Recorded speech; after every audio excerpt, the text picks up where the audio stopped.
Now. All right. Before the Wild West of the internet, we had an outlaw free speech gunslinger named Larry Flynt. This is 52/1996. And today's trial is the People versus Larry Flynt. And now, our feature presentation.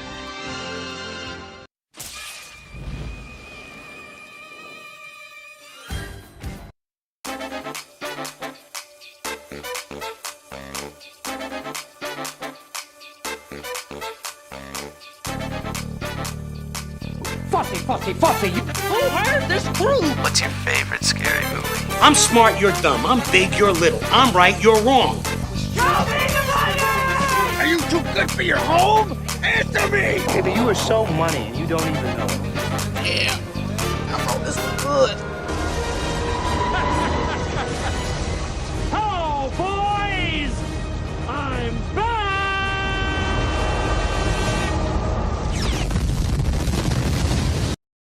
Welcome in, everybody. Welcome to 52/1996, a live movie conversation podcast where we take a look back 30 years ago and dig into the films of 1996, one movie at a time. I'm your host, Cody, and this week I am joined once again by Ryan as we break down The People versus Larry Flynt. Now, if this is your first time hanging out with us, welcome in. We're happy to have you. The idea is pretty simple. Every week for 52 weeks, we revisit a different movie released in the year 1996. We're talking about performances, trivia, some of the scenes that really stick out to us, and if it survives a modern watch. And we've been celebrating films with our theme this month of I'll See You in Court, spotlighting courtroom movies, a very popular genre, especially in the mid-90s, specifically from the year 1996. So before we get into our movie, welcome in, Ryan.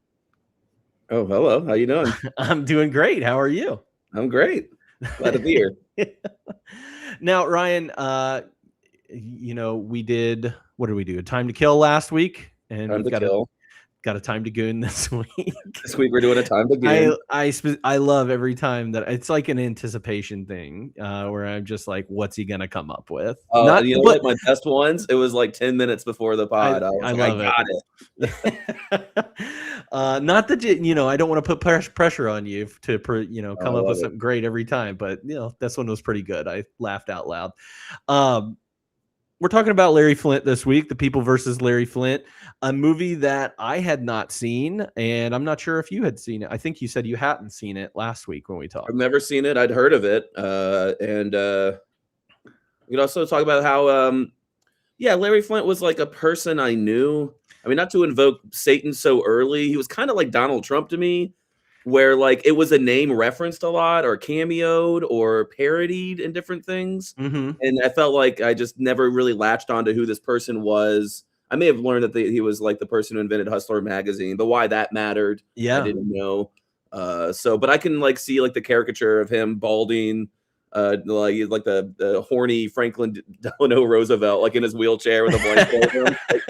I can imagine that from when I was growing up, but I really didn't know anything more than that.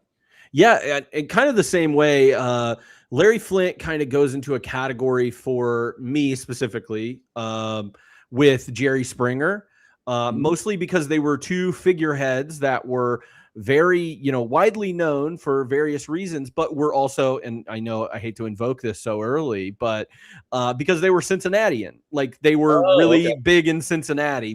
Jerry Springer, of course, being a mayor of Cincinnati. Larry Flynt essentially started Hustler in Cincinnati. He started his strip club in one of them in Cincinnati.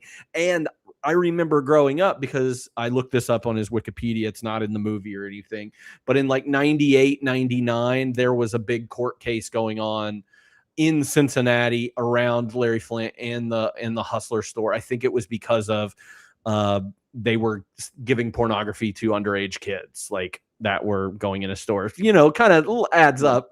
So he was always painted in such a negative light for me, especially from my parents. I did not grow up like super religious or anything, but my, parents are pretty moral, when it comes to these kind of things. So no Jerry Springer, no Simpsons, no, not to throw the Simpsons in there unjustly, but no Larry Flynt at all. He was a bad man. So I never, ever had a desire to watch this movie until I got older and have watched many more movies, and specifically from the director of this film. Is a loved movie by, I know, both of us. Actually, 3 of his movies I find very, very enjoyable, but I know you've invoked Man on the Moon a lot. Man on the Moon by Milos Forman is one of my all-time favorite movies. I don't tell people that it's like the best movie, and it's not for everybody. I just deeply love it. I've watched it so many times, and I enjoy it every time. And I think that with that movie, the other ones are a little different. His other more famous ones, One Flew Over the Cuckoo's Nest and Amadeus, both Best Picture award winners. Amazing movies. But very different. With Man on the Moon, I was like, okay, this one seems comparable to me in a way. They're both Larry Flynt. Well, yes, to Larry Flynt. Because it's a biopic about an entertainer, celebrity who's different than everybody else, and the way he does things his own way. Absolutely, yeah. They're very Courtney Love's there. They're almost like beat by beat in the way that it's edited throughout a person's entire career. And so I kept, and I don't know if I'm like unjustly comparing the two, because I have such a love for Man on the Moon, and there are some things with this movie that I specifically was like, I don't love what they're doing here, but it feels so like comparable to Man on the Moon as well. Right. Kind of like you're saying, their editing choices. Totally comparable. I mean, we'll get into it. I think there's Andy Kaufman and Larry Flynt as subject matters make a lot of difference for how much you may enjoy the movies. But I think we'll get into it. I think it's a little bit of an editing issues too. Yes, in this movie specifically, like it just comes in chunks, and some of them are really well edited, like a biopic. Then other stuff is too fast, too slow, too much fit in there. But then not enough details about certain interesting things. That's what we'll probably see. Yeah, well, I'm glad that you brought that up. I was a little scared. I was like a little scared that I watched this movie in a bad way. Like I didn't give it enough attention, or I missed something, so I'm glad you brought up the editing thing, because that was definitely one of my biggest complaints about this movie. So let's learn a little bit more about the movie before we get into our categories. So the name of our movie, if you haven't learned already, is The People versus Larry Flynt. It came out, Merry Christmas, December 25th, 1996. Like we were talking about, it was directed by Milos Forman, most famous for One Flew Over the Cuckoo's Nest, Amadeus, Man on the Moon are his probably biggest ones, along with this one. It was written by Scott Alexander and Larry Karaszewski, or Karaszewski, probably is how you pronounce that. And the cast includes a lot of, again, another one of those movies that just has a ton of people in it, including a lot of character actors. But we've got Woody Harrelson here as Larry Flynt, Courtney Love as Althea Leisure, Edward Norton once again as Alan Isaacman, Brett Harrelson, Woody Harrelson's brother, as Jimmy Flynt. Was a little surprised with him. Like, he wasn't bad, and I was like, has this guy done anything else? So I never knew that he had a brother of note who had ever acted, much less he does a lot in this movie. He's got a lot of lines. He's not amazing, but he's not bad at all. Amazing. He's not bad though. So Donna Hanover as Ruth Carter Stapleton, James Cromwell as, Charles Keating, Crispin Glover in here randomly as Arlo making choices, Vincent Chiavelli as Chester, James Carville, why not, as Simon Lease, Richard Paul as Jerry Falwell, and we have a cameo appearance by our own Larry Flynt as Judge Morrissey in a choice. If you did not get a chance to watch this movie, let me tell you a little bit what it's about based on the synopsis pulled from Google. Pursued by opponents who say his Hustler magazine breaks decency laws, pornographer Larry Flynt hires lawyer Alan Isaacman to help fight his legal battles. A zealot shoots the men near a Georgia courthouse, and though Flynt discovers he'll never walk again, his fighting spirit, like his love for stripper Althea Leisure, stays strong. Ultimately, the unlikely free speech warrior takes his biggest case to a showdown at the Supreme Court. Fun fact, I'm going to go ahead and stomp on this. Alex Isaacman, who is our lawyer in this, played by Edward Norton, obviously is based on a real guy. It's a culmination of 3 different lawyers. if anybody out there has watched Love on the Spectrum on Netflix, David one of the couples, David, who recently just broke up with one of the other characters on Love is the Spectrum, is the son of Alan Isaacman from this movie. Wow, Fun that's fact. deep trivia. That's crazy. Some deep but people out there that have watched that, they're like, oh yeah, I know who David is. Yeah, so That's funny. That is crazy to hear that kind of stuff. But clearly, especially in this movie, they moved to Hollywood, and he becomes a famous lawyer, and probably becomes a famous entertainment lawyer. Yeah, and meaning I assume that he ends up living in LA. So the idea of like there's like nepo babies for actors, but also being very connected in Hollywood in lots of other ways can just like get you into entertainment on shows and stuff like that. So when you poke at it a little bit, it's not the craziest thing in the world, but but two very different things. Very different things. Very different. This movie had a budget of $35 million. It had a little bit of a positive return here with $43 million, but probably not the amount that they were looking for. Well loved by critics. This movie had 88% on Rotten Tomatoes, 7.3 out of 10 on IMDb, and 3.6 out of 5 on Letterboxd. Roger Ebert gave it a perfect score, 4 out of 4. He was specific. He talked a lot about the performances in this movie, and that's one thing that I think Milos Forman does really, really well is gets the performances out of his actors. I think of, One Flew Over the Cuckoo's Nest. He gets 2 there. I mean, both. That's one of those famous movies that got the big 5 with screenwriting, but the acting, Jack Nicholson and the lady that plays Nurse Ratched. I won't know. Yeah, Nurse Ratched. I had her name in the back of my head. I cannot think of it though. Amadeus with Tom Hulce and the guy that plays Salieri, F. Murray Abraham. And this movie, talking about Harrelson, but also making a focus on Love, Courtney Love. He said, talking about Althea, she is made by love into the kind of life force, misdirected but uncompromised. It is quite a performance. Love proves she is not a rock star pretending to act, but a true actress. And Harrelson matches her with his portrait of a man who has one thing on his mind and never changes it. Let's talk just for a quick second about like Courtney Love, right? So I mean, I'm a little too young to be a grunge kid, right? But I definitely was young enough to look back at that stuff. And definitely hearing things. Courtney Love was the tabloid mess for being a lot like she is in this movie, drunk on drugs, but just very wild, rude, and didn't seem to give a fuck about anybody's opinion about her kind of thing. And then there was a lot of like Gen X, like Yoko Onoing of her because she was with Kurt Cobain when he killed himself, and she was villainized for that. As an actress in this movie, as an actor, I don't think she's very good, but there are moments when she is. I agree. And I think she's better in Man on the Moon, but not a great actor there either. I think maybe a little bit the messiness of her personality meant that she never really locked in on becoming a great actor, but I think she could be.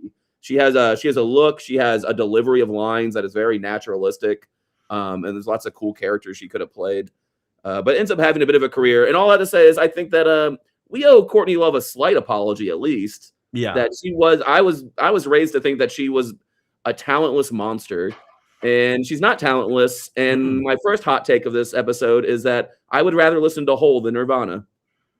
I'm okay with that. I like Hole a lot. That's a good band. Especially Celebrity. That's a great album. No, I'm okay with that. And I think because of these movies that you're talking, like, because you and I both have a love for Man in the Moon, like I'm a little bit more sympathetic towards Courtney Love because I like her in that movie. She's not perfect. She's not amazing. Yeah. She's not a trained actor. But she does really well. And especially in this, the moments when she is really good in this movie, she is really good in this. She's compelling. I couldn't turn away. I couldn't take a note. There were certain moments when she was talking that I had to watch the screen. Yeah. So yeah, I'm with you on that. Anyways, I just wanted to bring that up because as much as we talked about like Larry Flynt and culture, like Courtney Love in 90s culture is also like a thing outside of the movie, you know?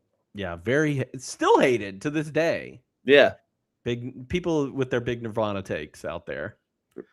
Enjoy your 4 years of their music. It was if he hadn't killed himself, he'd be Pearl Jam now. I was about to say, like, thankfully we have Foo Fighters. Yeah, right. Rip Kurt. He didn't deserve it. He was a cool dude. No, didn't deserve it. But Not everybody did like this. Oh, before we get into it, I'm going to go ahead and drop some more fun facts that I'm probably stepping on some things.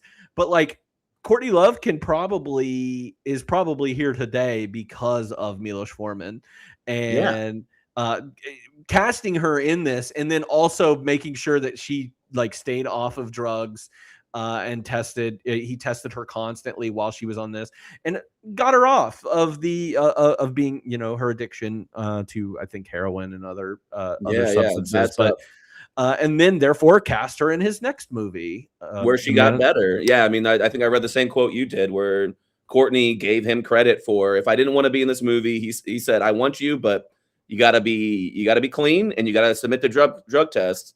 And she did it, got clean, and she was like, it helped my acting career, my life in general. So this is a turnaround moment for her, and that's you don't ever hear actually a really human, nice thing about any director ever of all time. Yeah. So it's nice to see a director not just be an egotistical monster. That's why I choose to believe, like, I think about like One Flew Over the Cuckoo's Nest, or Amadeus specifically. Amadeus probably has some more like artistic direction, mostly because it's such a period piece. Like back in the time, you have a little bit more fun with it.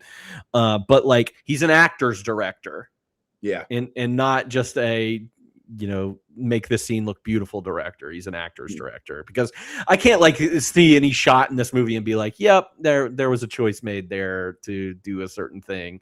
I mean, this is not an actor's movie, in my opinion. But it should be, and that's the thing that pisses me off. It's one of its biggest flaws is it gets an above average good performance out of Woody Harrelson, and Courtney Love's pretty good sometimes, and after that, I don't care about any of the acting in this movie. Edward Norton, like 1-2 scenes. He's fine. Yeah, he's fine.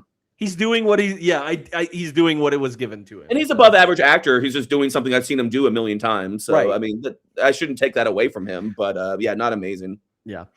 Counterpoint review from Desson Thomas. Haven't heard from him in a while because I've been stuck on Jonathan Rosenbaum. But he says, we're really celebrating Hollywood's freedom to create biographies of anyone, no matter how high or low on the social ladder, and still come up with the same banal characteristics, messages, and conclusions.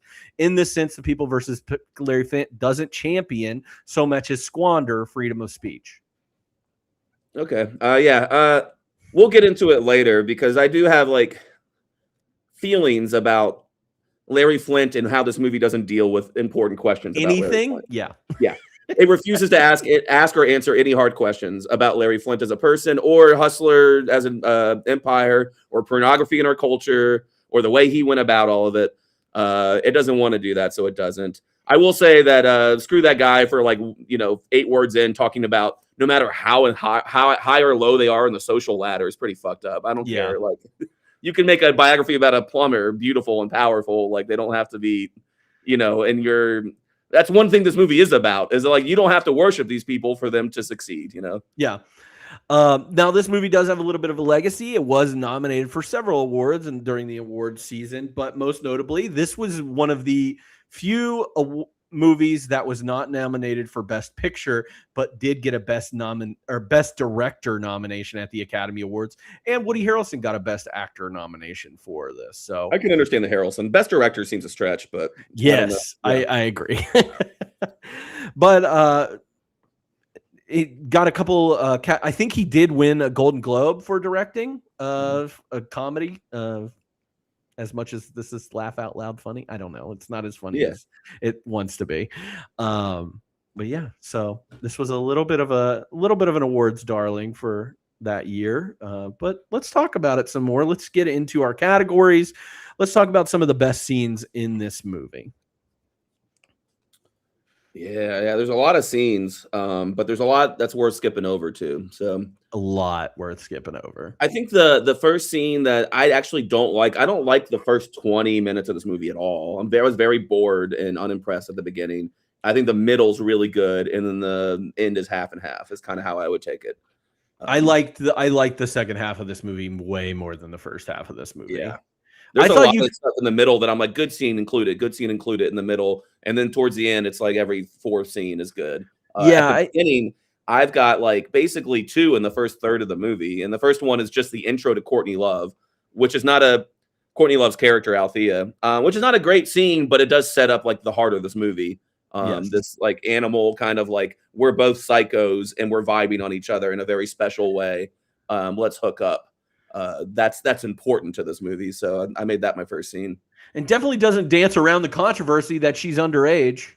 Mm-mm. And it's just whatever. Yeah, I mean, it's supposedly, I don't know how canon the story is to their real relationship, but supposedly she's allowed to strip on stage. And then Woody Harrelson goes, honestly, because Woody Harrelson has a how close are you to 18 radar? Not Woody Harrelson, Larry Flynt. Yeah. Like so much. He's like, from across the room, he's like, I know that girl's underage. And his brother's like, well, she showed me an ID. He's like, nah, she's underage. Invites her alone to the office and was like, you're underage, aren't you? And she's like, I'm turning 18 in the morning. And then he goes, cool, we'll have some moonshine and let's fuck. Yeah, because she said, oh, you think you're the only one that sleeps with all the girls in this club. I've slept with all the girls in this club in a very short amount of time. I guess she's been dancing there for a while or just hooking up with everybody there for a while. Yeah, very weird. It was a very strange way of being, I don't know, sex positive. I think that this movie tries to be sometimes. But the way they troll each other and tease each other and one up each other like on their degeneracy is like not a bad beginning to like the core of this movie's thing being their love, and their weird relationship, but their loyalty to each other. They are loyal to each other throughout this entire movie. Not like faithful in sexual terms, like they're very much open to screwing other people throughout the entire movie. That is a big part of one of the scenes. Yeah, totally. They are like, let's get married. And he's like, no way. And she's like, oh, I don't mean monogamous. I just mean that we love each other. Right. And he's like, but their characters are very loyal to each other. Even when they disagree or do things they don't like, they fight about it, but nobody ever walks out on each other in this whole movie. And that's good enough. I have an issue when you have to do like a whole famous person's biopic that I think that directors and writers are scared, or it's just the formula that you have to have this grounding human thing behind their public lives, which is usually a love story, or a relationship with a child, and that we have to focus on that rather than what they're actually famous for. Which means that a lot of those parts are the most boring parts of movies because they're probably not inspired by anything that special. Right. They're just inspired by an actual human relationship, not about the extraordinary thing these public figures did. This one does slightly better than average, in fact, in the fact that there's scenes between them that are as compelling as the public stuff about Larry Flynt. But I'm always a little annoyed when 3-hour biopics have to like spend a lot of time talking about their marriages or failed marriages and stuff like that. And this is one of those biopics that leaves out so much, but I'm also like, I also kind of wish that they would have fabricated a little bit more. Like the creation of Hustler magazine, like give me some like crazy story about that surrounding it. But in this movie, it's very quick. He's just like, I'm going to put out a newsletter of nudie women and distribute that so we get more people in the bar. And then he's like, oh, let's just turn this into a magazine. And that happens in like, a couple minutes. Yeah, and I mean, it's not a big happens deal. longer than that. It's just not really well done. Yes, because I have like, he goes and makes a newsletter. There's a guy who wants a subscription. He's complaining about how Playboy does things.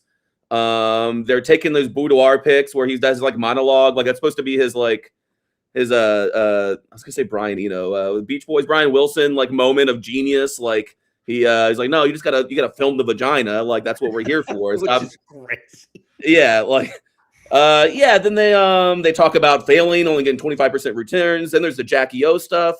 Then there's a first little like thing with James Cromwell and Carville. Then he becomes a millionaire. So like that's like 8 to 9 things happen between him saying I need a newsletter and now he's a millionaire. And that I think it takes like 15 minutes or something, but it's boring. None of it's filmed with love or watch this genius or watch these underdogs succeed. It's just like checking off things on a list like I just did. There's a movie that I just thought about that I should have added to my list of ones to watch with this movie. And it's called A Futile and Stupid Gesture. It's actually I love this movie. I feel like it is underseen and nobody talks about it, but You're the one who turned me onto it, and I've watched it like 3 times since you told me. And I don't rewatch movies very much. But it's a creation of National Lampoon Magazine, and specifically around one of the guys that started National Lampoon Magazine. It's a David Wayne movie, but like that movie is so much more compelling. And I know that a lot of that is fabricated, and the story is, but they do it so well in the creation of that. And I kind of wish, and maybe I'm holding Hustler. seen a Hustler magazine once in my life. It was on the back of a school bus when I was in elementary school. With thank you, credit to Dustin Hall, wherever you are. That is my only. Hopefully, he's not doing the same thing today. Yeah, yeah. Who knows? He might be a bus driver at this point. I don't know. But yeah, like I don't know, because I did feel the way that they were doing like their parodies and adding in like nude women to these things, like full nude. I was like, oh, it's like Cracked Magazine mixed with Playboy, and I was like, okay, that's a good idea.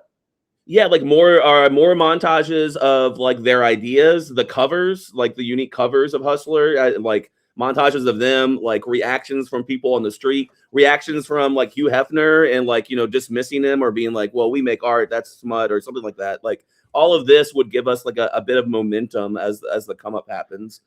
And I think the first thing that's fascinating about Larry Flynt's career that is just glossed over is that his big thing comes when some guy takes non-consensual full naked photos of Jackie Onassis, the former first lady of assassinated JFK's like widow, and then they just publish them without her consent everywhere. And I'm like, and people were upset about that, and people were really into that.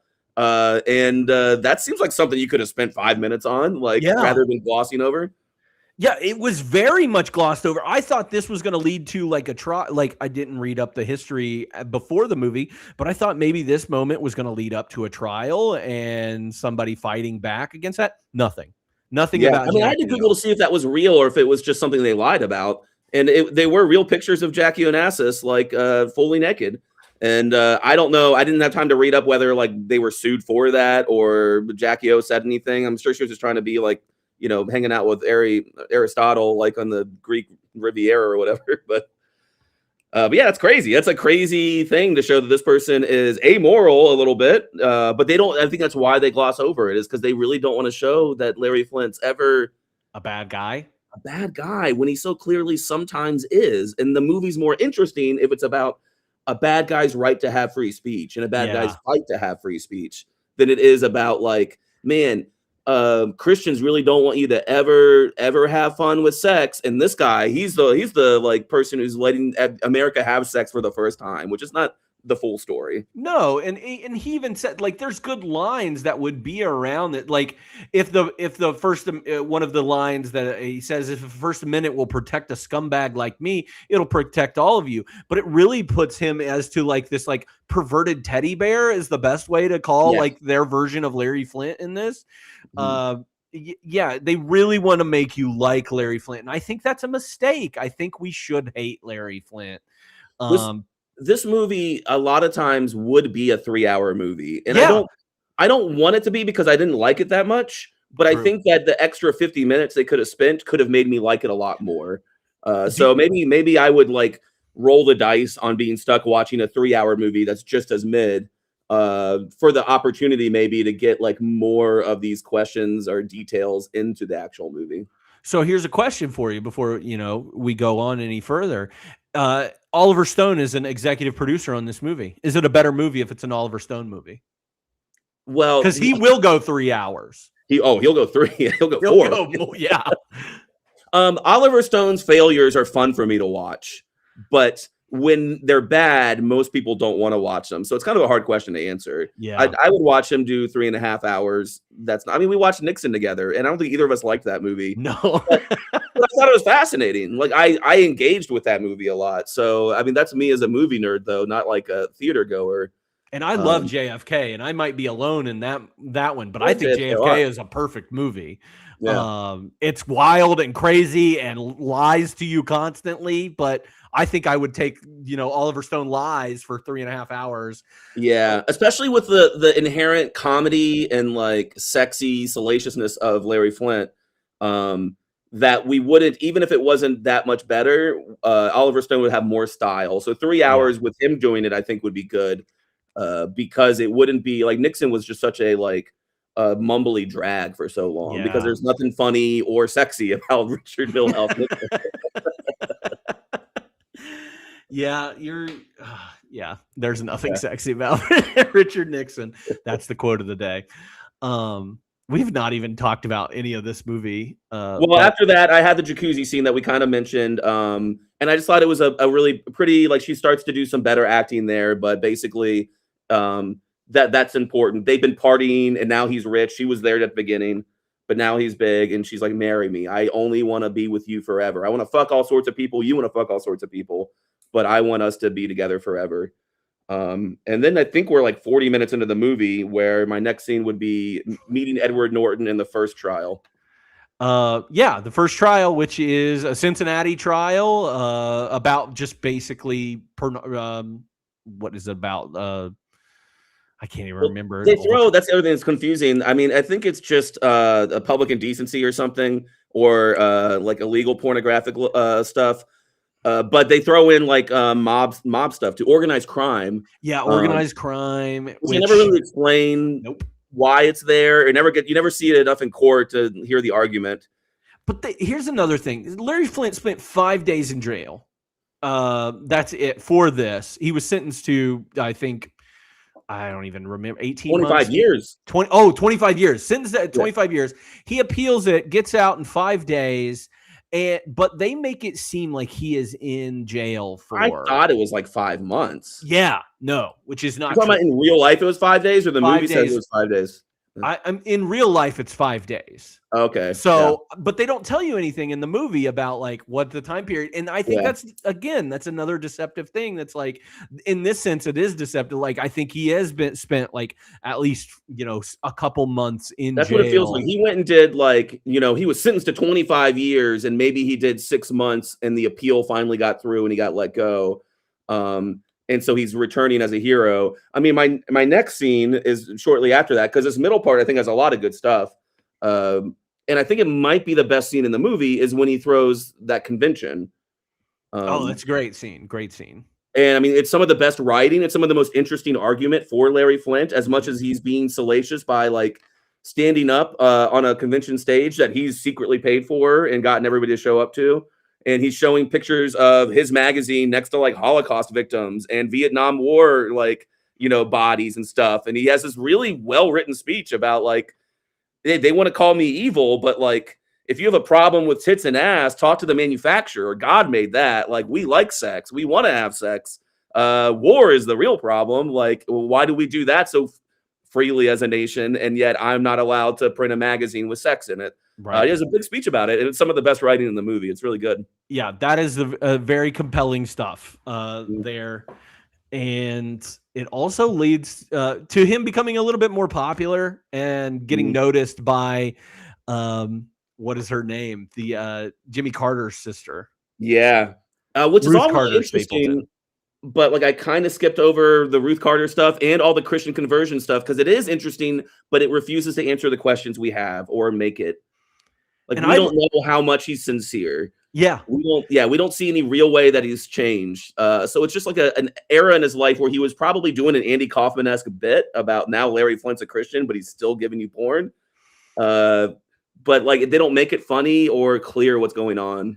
But I really, for whatever reason, I kind of, honed in on this section of the movie. I really liked the actress that played Ruth Carter. I liked that story, and then it ended up not going anywhere for me because after he gets shot, he's like, "Oh, I renounce God. I'm not a Christian anymore." After another trial, which happened. That's like my next scene is him getting shot and everything. But like, yeah, he has this like relationship with Ruth Carter, and it seems real, like a mutual respect and fascination and like closeness. And I kind of wanted to go a little bit deeper in that, but this movie refuses to go a little bit deeper. Like, and even and I wonder, how much they could tell or could not tell, but you can't find anything on Wikipedia or anything about Ruth Carter and her relationship with Larry Flynt, other than that there was like, a mutual respect there. But the movie, has her touching his hand in a way, and Althea getting a little bit like jealous and being like, what the heck's going on? Like, I would have loved to have seen some kind of relationship with Ruth Carter and Larry Flynt, maybe an affair, and him actually really, diving into this Christian lifestyle And Well, we and see then some scenes with him and his staff, and him trying to make a godly magazine, but with pornography, and it doesn't work at all. It's Well, I mean, at some point, he wants pretty women hanging on glass crucifixes, which is great. which sounds more like a Salvador Dali painting than anything. Like, Yeah. So it's just not deep enough, and there's just no moment where he like gives his theory of his faith, either in an honest way or a dishonest way of like. Because Ruth Carter has an interesting faith that is very spiritual and is based on God, but doesn't need organized religion. And you shouldn't tell people they're going to hell. And sex is healthy and fun. Yeah, which is very interesting, especially in 1996, but also in American society, 20th century American society. And so if he comes on board with that, I'd like to see him like articulate it in some ways. But the whole time that whole section, we're just been going, is this a bit or not? right. I'm not laughing and I'm not convinced, and it's weird if it's real. So.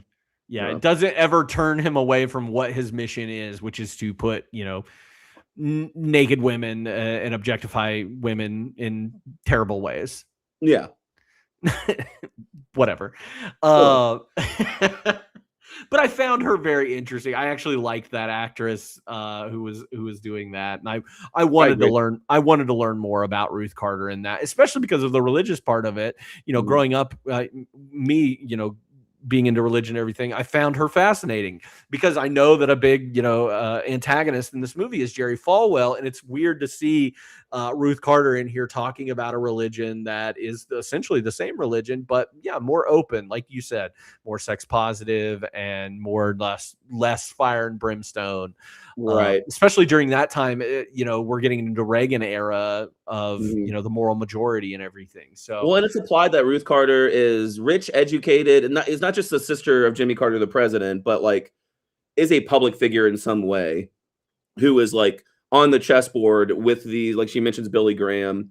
And I forget the woman's name, and it's not Anita Bryant, somebody else, but, and stuff like that. So it's pretty cool. It reminds me of, Charlie Wilson's War, Julia Roberts, like this female Texas multimillionaire who like plays politics behind the scenes while being a gun-toting conservative woman. It's pretty fascinating. Yeah, it's some good stuff. I also wonder if this movie is. I would love to see a Larry Flynt movie written by Aaron Sorkin. Aaron Sorkin, that'd be so cool. I mean, somebody would have to advise him on all the sex stuff, but. Sorry, Aaron. I'm not saying Aaron's ace. I'm saying his movies are. That's very true. His movies are very ace. Very ace. So my next scene that I had was Larry getting shot outside of the Georgia courtroom. And therefore, also Edward Norton getting shot, which gets glossed over. Really does. Like later on, Edward Norton's like there's a couple scenes where he's yelling at Larry. He's like, "Why are you doing this to me? You're making my life miserable. This isn't cool." He never once says, "I took a bullet for you, motherfucker." Say that. I got shot. He said, "I got shot too." Well, he does say it once, I guess. And he does. That's when he goes back. He's like, "Yeah, but you can walk and fuck, and I can't, so I don't care." Which is a good response too. Yeah, it's kind of a pretty good trump card. About the shooting scene, it's just important because Larry Flynt, becomes paralyzed from the waist down from it. And that's how, like, for the rest of his career, people know him to be in a wheelchair. He was famous for that. I will point out that during this whole montage where the shooter is setting up the shooting, in the background is Larry Flynt testifying about the First Amendment. And it's the smartest he is in the whole movie, but you can barely focus on it because they're just showing you the guy put his gun together while he's talking over, like, voiceover. And I'm like, this is 2 hours and 10 minutes. Show us both if you have to. It took me to my second watch to like lock in on what Larry Flynt was saying. And it's not a bit. It's not a bunch of jokes. It's actually like a full-throated and articulate defense of the First Amendment and his right to do what he's doing. And I was like, man, why is that so hard to like see and hear in this movie? And famously, this man that shoots Larry Flynt is later convicted. He's a serial killer. Famous, we don't know his name, but he is his name. He has a Wikipedia article. Yeah, he has a Wikipedia article. But the reason behind shooting Larry Flynt is because of him. Supposedly, is because of him showing interracial couples within his Hustler magazine, and that's why he had to get rid of Larry Flynt. So two things are glossed over here. So big. One, I understand the movie kind of ends before this guy gets convicted, but we have just like a white supremacist Christian nationalist guy who was convicted 8 murders or something over his whole life and the attempted assassination of a public figure outside of a courthouse, and doesn't get convicted for any of them until like 2002 or 3, where he admits they don't catch the guy who shoots Larry Flynt for like 25 years. That's a fascinating story that this is just not in this movie at all. Like that's crazy. And then the more egregious one is we get an era after this in the movie that's pretty boring, but Flynt is paralyzed and then he's just hooked on drugs for a while, for a big chunk. Like he's just depressed in bed. He's in a lot of pain. And so he's just like morphined out, and like the Hollywood rich person doctors just giving him more and more drugs. We never really get a reckoning with the fact that he can't have sex anymore. Right. Or that he can't walk. And that as a person who screams and yells and stomps his feet and fucks in the face of like all of this, opposition, that one of that opposition succeeded in taking away the very thing he's trying to sell to everybody. That's such like a Greek tragedy level of thing where I feel really bad for Larry Flynt because it has to be so humiliating, not just to lose your ability to have sex in an intimate, loving way or in a casual, fun way, but for him as a figure of sex to be literally like castrated by an opposition that hates his smut. That's, I don't know. That's such deep like content that's not in this movie at all. Right. And the only instance we get of him like having enjoy is like he now he's getting, for the rest of the movie, now he gets off by testing the courts and the government and all these other people, the authorities, whenever they come to arrest him for having the DeLorean tapes, which again we don't get a lot of information about. Because it's fascinating. Yeah, it's super fascinating. It glosses over his feelings with that, and then you basically get him strung out for a while. It also glosses over the fact that he wakes up one day and goes, despite heavy opiate usage for 5 years, it said 79 to 83, I guess 4 years. He just wakes up one day. He's like, I want my brain back. I'm quitting cold turkey, and so are you. And I'm like, well, why show me the drug era if he's just gonna like snap his fingers? And Larry Flynt's, the half of Larry Flynt that works is so strong that he can just overcome an opiate addiction overnight. Is dumb. It's dumb. Yeah, he gets some miracle surgery that just takes away his pain. That he has, which I'm sure is just like shutting off nerves. It has to, like, I don't know what it has to do, but wakes up from that surgery and she's like, let's get high again. And he's like, I don't need it. And you don't either, because you're not in any pain. For the past 4 years that he's been overprescribed opiates, he hasn't developed a dependency on them. He was always in control and he just needed it for the pain. And then now the superior willpower of Larry Flynt just quits that addiction overnight. And it's just dumb.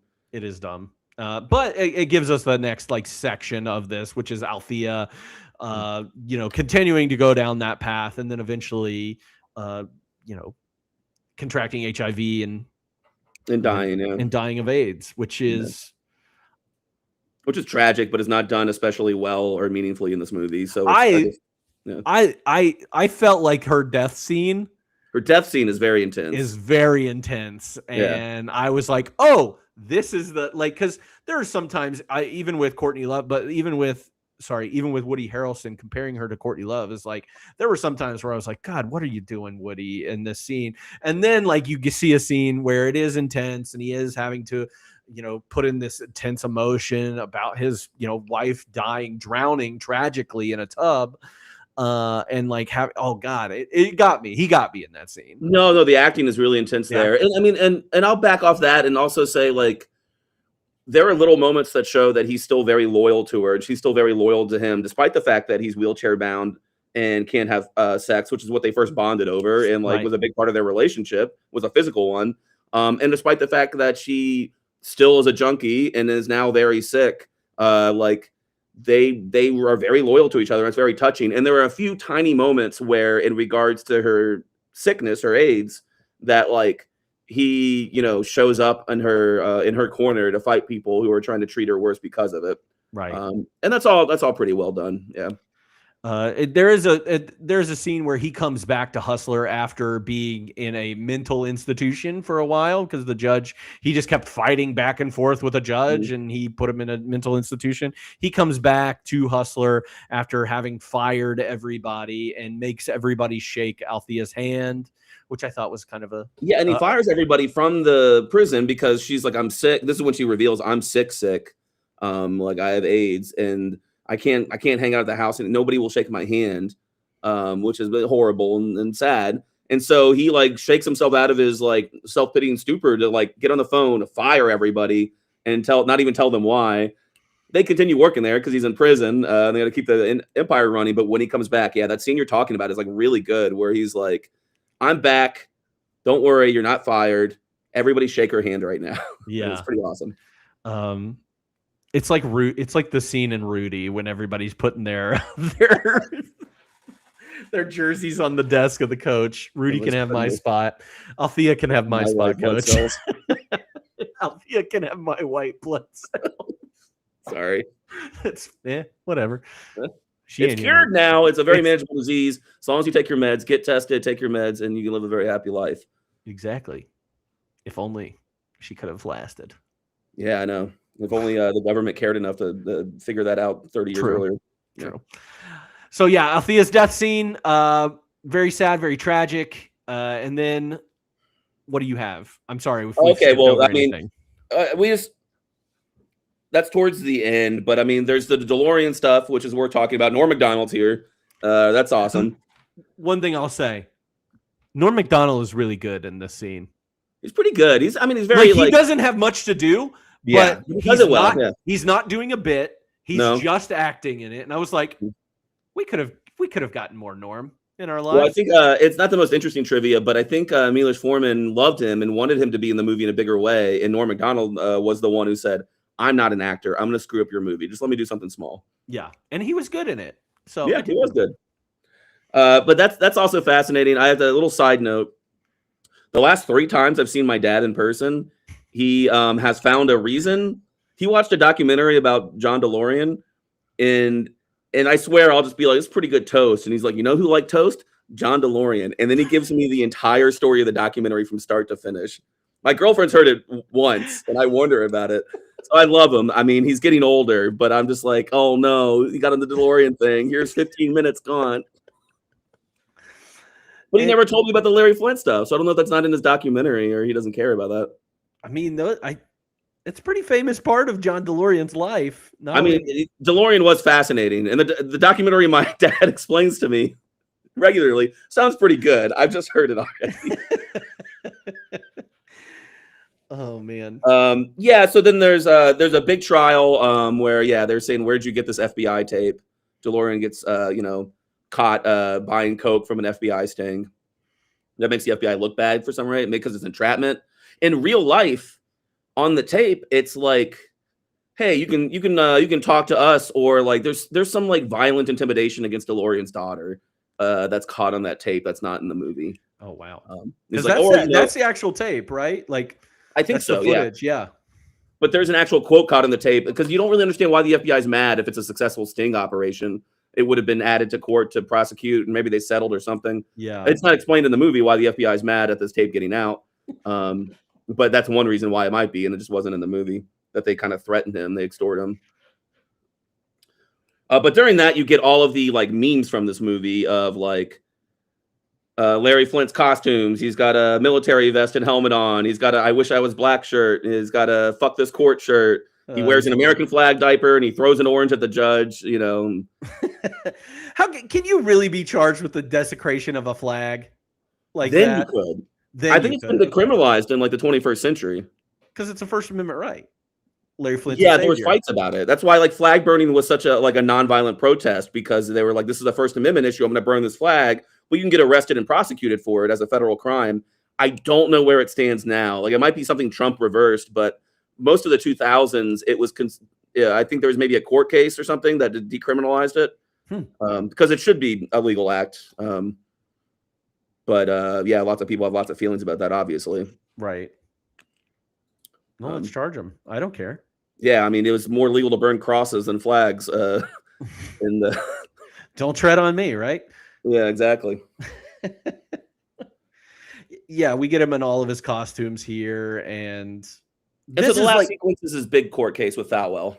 yeah, which he loses technically. He doesn't. He wins on the grounds of the First Amendment, but It's emotional damage. that's what it is. He sued for libel and is sued by Jerry Falwell, who is the worst person ever, for like $40 million in emotional damage. And the court finds him not guilty of libel as a crime, because it's probably a civil case, but guilty enough to pay Falwell $200,000. Right. Which, I mean, I'm sure Larry Flynt could afford. And so just took the L, especially after Althea died. Or after Althea dies, then it's another nice moment where it's talking about AIDS. After she dies, he sees Falwell on TV saying that AIDS is a sinner's disease, like it's deserved by the people who catch it, kind of thing. That pisses him off, and he goes to Edward Norton and says, let's take this to the Supreme Court. We have an appeal, due to us. Right. And I think that this is also an important thing. Earlier in the movie, Althea, they have a segment in the Hustler magazine that's like Asshole of the Month. And Althea is like, Jerry Falwell. And they're always like, you always want to do Jerry Falwell. So there's that small little thing there. So again, it adds to him, like, especially after just like this guy. And and he's not going to roll over for him, especially after she's passed. Emotional damage. And then,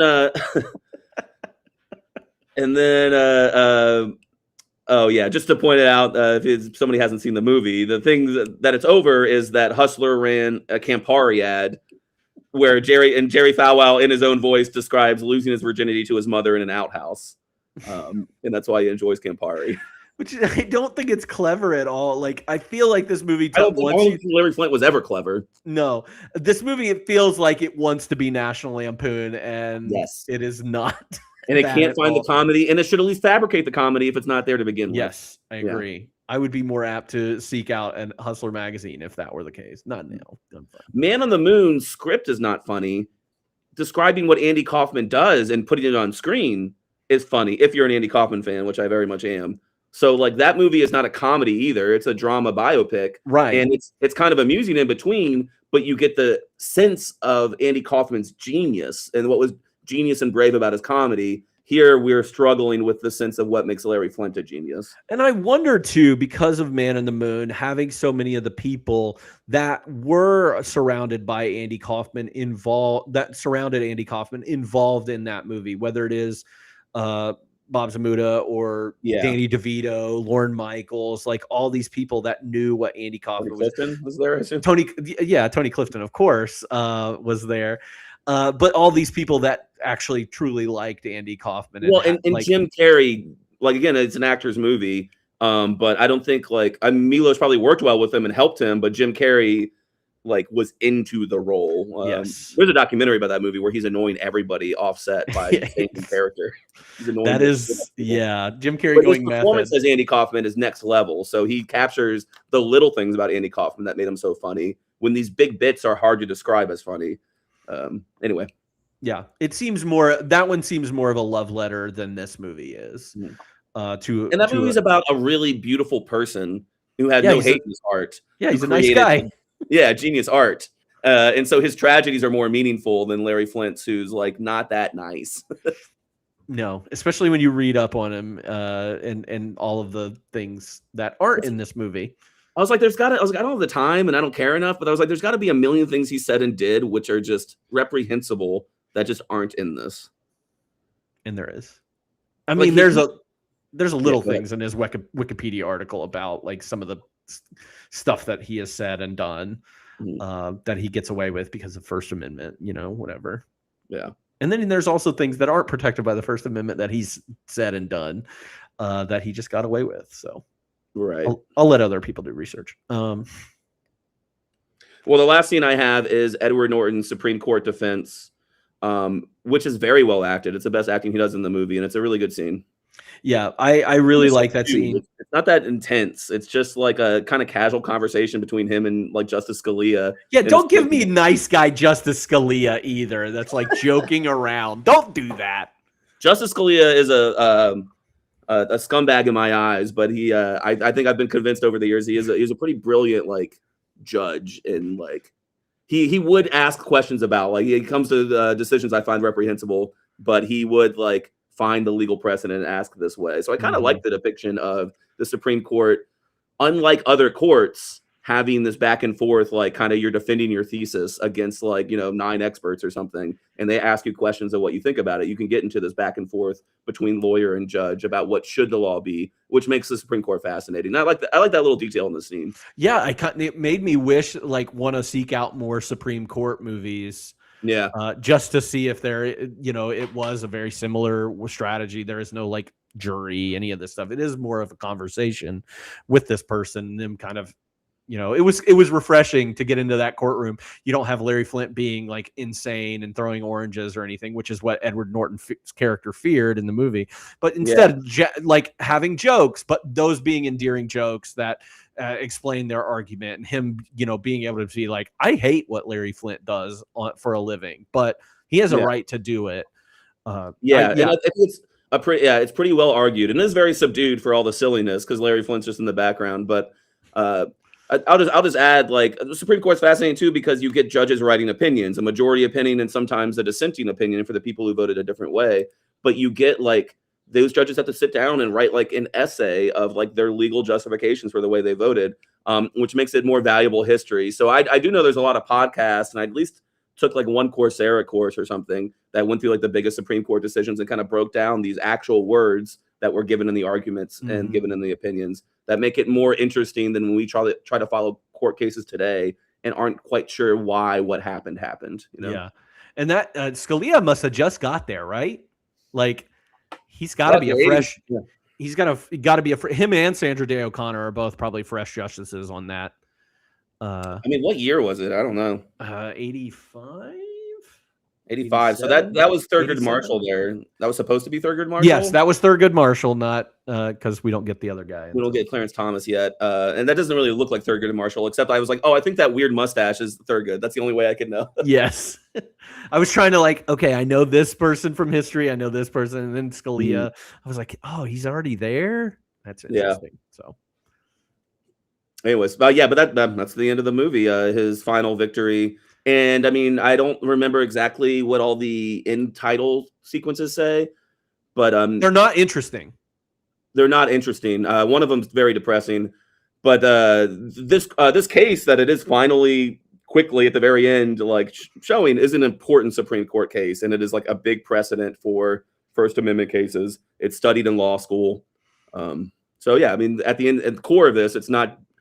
The movie is supposed to be about that as well as Larry Flynt's life, Right. And they're just it's too brief for me. It's too brief. What's there is good, but it's too brief. Yeah, I agree. So, all right, who's your favorite character? Was there a scene stealer in this movie? Everybody's pretty mid in this movie. Woody Harrelson's a little better than average, and that's all there is to say. Not even any of the side characters do I love so much that I like. I'll give them credit. You liked Ruth Carter a lot. I think she was fine. Yeah. Yeah, I liked Ruth Carter. I think I liked the potential of that storyline more than the acting of it. Yeah. But yeah, I didn't really find any side characters great. No. Whatever Crispin Glover's doing. And yeah, I mean, Crispin Glover is definitely a what the fuck moment. He is such a creep. He's so...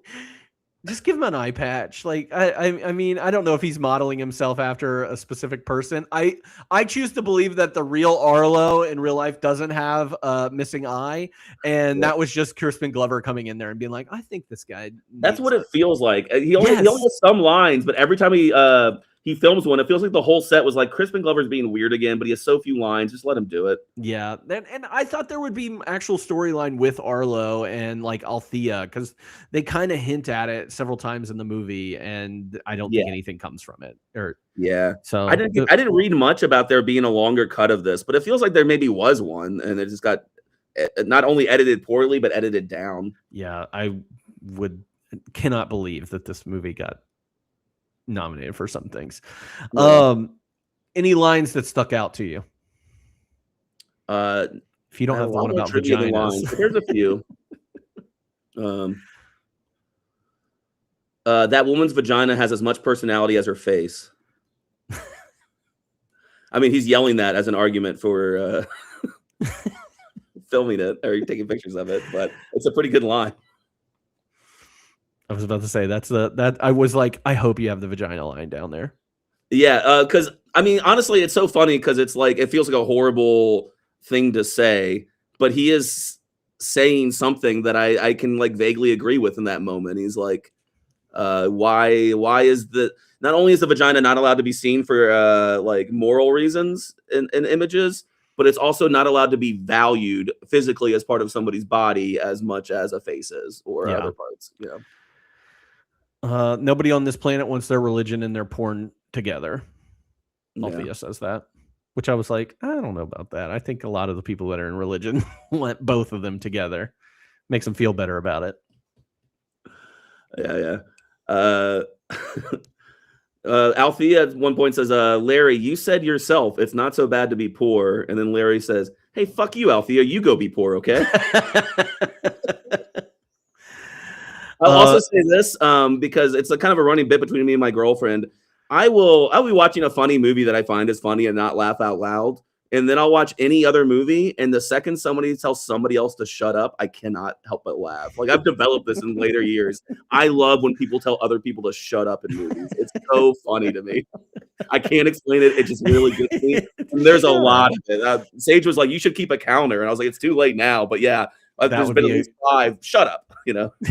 That's got it. Somebody's keeping a counter out there. You're not the only one that loves that.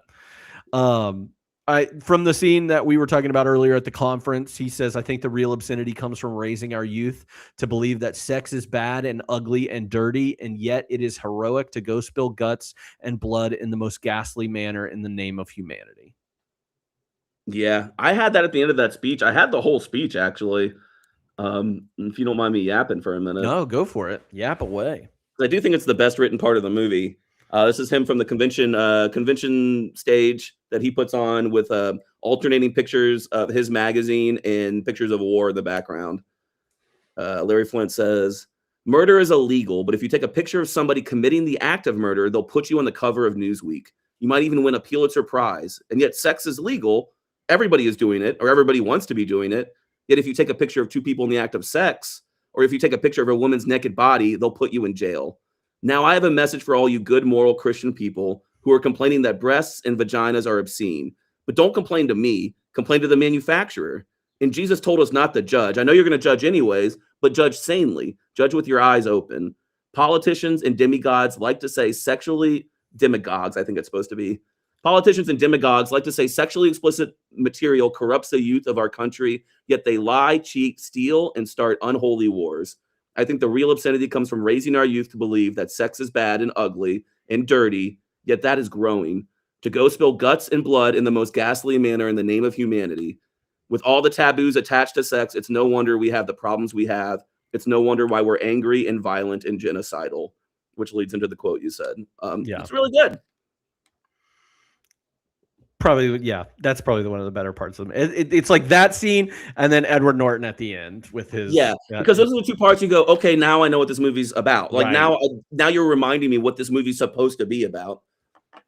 And yeah, there's a lot of in the middle that's just super muddy and not fun, and yeah, it's weird. What else? One time when Larry Flynt's on the stand, the lawyer says, "Do you have an aversion to organized religion?" And he goes, "You bet your sweet ass I do." And he goes, "Do you think that gives you the license to mock the leaders of great religious movements?" And Larry Flynt goes, "Goddamn right." Yeah, I do think that. I absolutely think that. This was a funny line to me very early in the movie, and it's when Larry Flynt is introducing some of the strippers at his bar. He says, "And now give a warm welcome to Hillary and Melissa. They're here all the way from Paris and London, Kentucky." Yeah. That's a running bit at the beginning. Everybody's from like Moscow, Texas, and it's good. That's all I have. Let's see. I'm not trying to convince you to like what Larry Flynt does. I don't like what Larry Flynt does. That's the Isaacman quote when he's at the Supreme Court. So, all right. Biggest laugh, cry, scare, or thrill? All right. I've got one big laugh because it came out of nowhere for me. Go for it. Jerry Fartwell. Yes. He just Jerry kept saying, Fartwell was the best name I could come up with for the podcast tag until like 10 minutes before I ended the movie, and then I came up with the time to goon. Jerry Fartwell was so funny and out of like he would not say his name. He's like, yeah, Jerry Fartwell. He just kept doubling down on it. It was good. That was my favorite.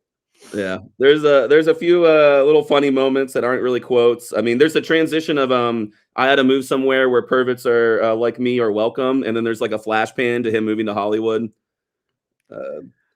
He when his Christian era, he changes the name on his desk plate to Jesus H. Christ Publisher. I thought the bicentennial party was pretty funny when he was just walking around with like the George Washington, like the Minuteman outfit. I thought that was kind of hilarious. It was a good troll, I guess. And then the last one I had is after he threw the orange at the judge. I didn't notice it till the second time, but when he's in the Supreme Court in the back of the room, he's peeling an orange like, as if to threaten them. I thought it was so funny during that Supreme Court scene. Yeah, Larry Flynt is sitting over to the side, not in front of the people, because that's, the only way that Edward Norton would present that case. But like he's getting mean mugged by James Cromwell and Jerry Falwell. And I think it's so bad, but it's so funny how comical it is that they're just like, yeah, it's over the top. And that's the other thing that this movie kind of glosses over. Jerry Falwell is a fascinating and horrible villain, right? And there's not enough room in this movie for the Jerry Falwell parts of it to make him a compelling villain. Yeah. He just seems like another like stuck up. If you don't know who Jerry Falwell is in this time, it's not really shown that much to you. It's kind of implied. And I would choose to portray him as a more conniving and present threat in this movie. Not just especially to get us more on Larry Flint's side, that he's not just mad that they printed something bad about him because he's an out of the way Christian person you could, ignore if you wanted to, just like Hustler you could ignore. Jerry Falwell's like deeply tied in politics and fucking runs a whole state and has a college of, and psycho people that he's churning out. Like he's a real mover and shaker in American society, and he could have made a better villain. Yeah, they just kind of went a little bit aw shucks, Southern good old boy. Yeah, let's go to Liberty University. Yeah, I mean, hey, I'll bring the American flag diapers. I'll bring the Campari. Everybody's like, we don't understand what you're doing. We're like, you guys don't remember 1996 is the People versus Larry Flint? Jerry Falwell is a much better villain in a also terrible movie about Tammy Faye Baker. Yeah, right. Yeah, so there's a little bit more about him in that movie. In that one, it's better. That's good to know. I'm just imagining like there being like some Gen Z protesters at Liberty against the Falwell family, and then we show up and they're like, "What are any of you talking about?" Nobody. I'm in. Let's do it. What else? Anything else? Well, in my cry moments, one of my two cry moments was one of the end tags, the end titles at the movie where it shows like where are they now. It just says Jerry Falwell remains one of the most respected religious figures in America, and that made me cry. And it's not really done well enough because it's not justified, but there is a moment where when he's trying to convince Edward Norton to argue his case at the Supreme Court, and Edward Norton's flipping out about how horrible he is, he gets really soft and he goes, "You're my friend. Yeah. We're friends." And like it could be a nice moment, but it's just not really earned. No. I also like with Courtney Love, I kind of, as she's going through her AIDS era in this movie, every time that she is like being held up by the bodyguards, it really hurt me to watch. I was like, oh God, like it's so intense. Yeah. Yes, it is very intense. And she it's just a normal thing. Like it is almost played off like a normal thing because she's just around a lot in this movie. So yeah, that one kind of hurt. Anything else? No, not for Laugh, Cries, or Thrills. All right. Most ridiculous moment or WTF? I think we've hinted at a lot of these things, but we've hit some. There's some small things. At one point when there's a montage of him editing the early magazine, he's like typing on a typewriter, and then he turns to his left where there's a black and white picture of a woman's naked body, and with the red marker, he circles her left tit, and then goes back to typing. And I don't know what he was I don't know what he was doing. Was that good? Was that the better tit or the worst tit? Was he like choose it again? Yeah. He's just like, I'm working, I'm making a porn magazine, and and he looks at the picture and he takes a red marker and circles her left tit and then goes back to typing. And I was like, what the fuck? Not great. I don't. Everything I have is super broad, and it's mostly the editing of this movie where we would just have a cut, like all of a sudden, he's shot, and then the next thing it's I don't know. It's just not good. There's too many like abrupt cuts leading into another scene. There is no explanation around a lot of these court cases and the repercussions of any of these things. The editing around it. And then I also put down just lack of controversy that this movie fails to go into surrounding Larry Flynt. Right. There's a lot, like I said, on his Wikipedia page that you can find. I'm sure there's more and more articles out there. There's some essay charges and allegations against him from his own daughter. Jesus, I'm not surprised. It's pretty messed up stuff. But yeah, just dances around it. There's some racist things and around Hustler magazine, and them doubling down on like they had an entire spread in Hustler magazine in the early 80s that was depicting like SA and glorifying it. It was there's you see like the controversial like meat grinder cover. Go deep into it because it's a topic that I get torn. I go back and forth on, but like the effects of pornography on society and human sexuality, all of that, I generally fall on the side of like the pornography is going to be made. The ignorance has hurt us as much as exposure has. A lot of that stuff, like, I read a little bit of Gloria Steinem, like criticizing Larry Flynt and Hustler for the objectification of women, portraying them in submissive roles, slave roles, things as objects for sure. And that all makes complete sense. And it makes me think about it where like, it's really the one-sidedness of like kink that makes porn so bad. Yeah. If anything about like, this is what conservatives might hate about our country, but I feel better that we're raising like a generation of men who are like step on me, mommy, which is like all kink and not real human connection. Don't get me wrong. There's that aspect of pornography too, that makes sex the object itself and not intimacy and pleasure through connection. But like, if there was just all you got back then was like a dominatrix, right? Mm-hmm. Occasionally holding a whip, and that turned men on and turned women on, but it was not an equal, like the overwhelming thrust of pornography in the magazine eras. And to this day is just, the domination of women.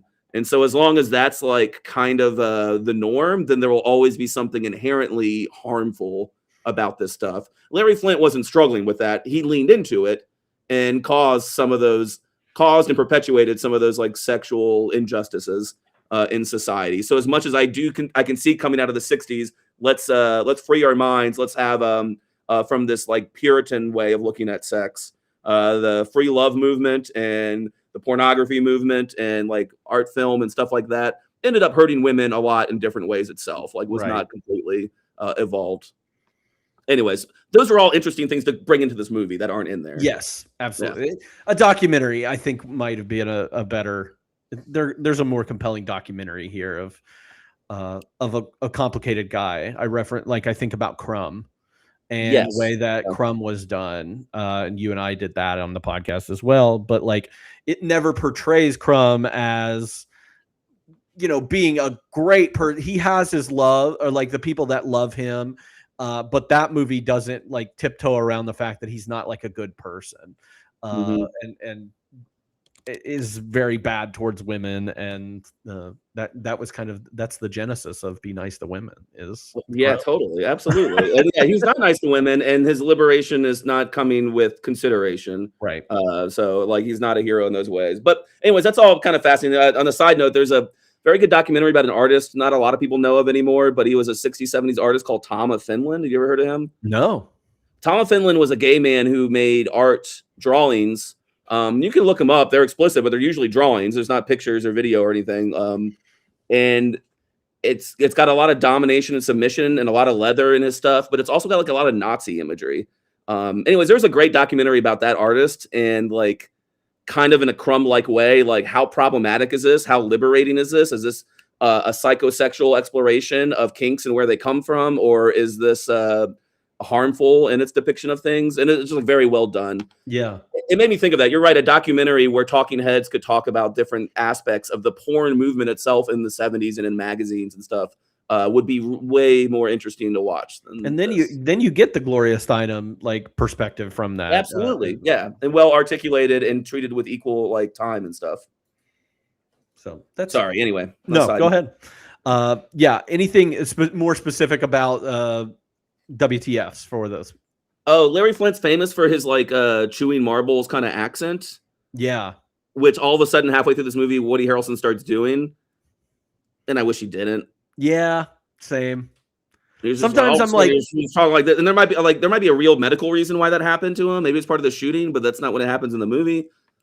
Yeah, it doesn't get explained at all. It's not like, yeah. I was like, oh, Larry Flynt must have a stroke at some point in this movie, and that's what's going to cause him to have this mush mouth kind of thing going on. But no, doesn't get explained. Yeah, that's all I got. All right, best music moment of this movie. It's not much I paid attention to. I kind of liked the it almost was accidentally an artistic choice to have the Betty Boop cartoon song playing in the Althea death scene. Yeah. I don't know what to pull from it, but it made me feel like I was watching a smarter movie for a second. Yeah, I also liked the Dvorak song at the end of the movie. Whenever he gets the call from Edward Norton, it felt like it was a big, really poignant moment in this movie. And it's playing in the background as he's watching like a home movie of Althea saying like, we won, baby, we won. So it all culminates from their relationship and that they defeated, Jerry Falwell. And so. Yeah, totally. Anything else? That's it. All right. I'm skipping again. But we're going to go to who gave the best performance in this movie. It's Woody Harrelson, yeah. Yeah, Woody's good, but he's not the best acting he's ever done. But he has to do a lot, so he's definitely being a workhorse here too, because he's in a lot of scenes that he has to be big in. When he has to do when they're like doing the raid on his house, and he's like spinning around in his wheelchair and screaming, "I'm making the whole world a tabloid!" Like it's unhinged and over the top. But Woody Harrelson like does everything he's asked to do, from small stuff to big stuff in this movie. But I'm still not like blown away by it. It's just pretty good. No. But I'm trying to think, and we'll go into it right now. Woody is my choice too. But like in the 96 recast or 2026 recast, I'm like, who else would do this role? Because like the people that they said would do this role, I'm like, there's no way I could see that person in it. Yeah, like they wanted Bill Murray, and I don't think that would have worked. No, they wanted Tom Hanks at one point too, and I'm like, that would never work either. Yeah, they wanted Hanks both of those. Those were his first two choices. I was like, both of them are not equipped to do this. And the only other person I was like, John C. Reilly would have been really young at this time, probably around Woody's age. I got a couple good ones, but yeah, we'll see. Yeah, so that was the only other one I was like, John C. Reilly, maybe he's in Hard 8 this year. But nobody would give a chance to John C. Reilly at this point. So. I didn't write him down, but I consider John C. Reilly for the Ed Norton role. Ooh, yeah, that'd have been good. Mm-hmm. What else? Who else? That's it. No favorites, no scene stealers, no best. Like I think everybody's pretty bad. We already talked at length about Courtney Love being good at times and bad at times, and not fully trained as an actor. But would Juliette Lewis be a better version of Althea? Yes, totally. Yeah. That's way better than mine. I think mine was Parker Posey or Cameron Diaz. But yeah, I had Patricia Arquette and Juliette Lewis. Those were my two choices. Yeah. So, anybody else for 96? Oh, the whole cast stuff. Yeah. I think John Travolta could have nailed this in 96. Ooh, I kind of like that. He's already he's probably just a couple years later. He's doing I don't know. He's doing the Bill Clinton thing. He's done the Pulp Fiction thing. He could be a crazy actor, huh? I love Primary Colors. I do too. I'm not even here. We'll see in a couple years if we're still talking like what we think about it rewatching. But I like that movie. Yeah. I think that he could. I think he goes big and crazy, Tom Cruise, Nick Cage way. Like he's not sure if he's good or bad. He just does it and isn't scared. So I don't know. I think that could work. The other ones are Tom Cruise. Robert Duvall is probably too old. Yeah. And then RDJ is probably too young. Robert Downey Jr. though, but he was probably just strung out when this was coming out. But he would be a great Althea. He would be a great Althea. That's awesome. For Edward Norton's role in 96, Matt Damon. Yeah. I think it would be pretty good. I otherwise had William H. Macy, but he has got to argue back more. Yeah, so, I didn't have anybody for him. So,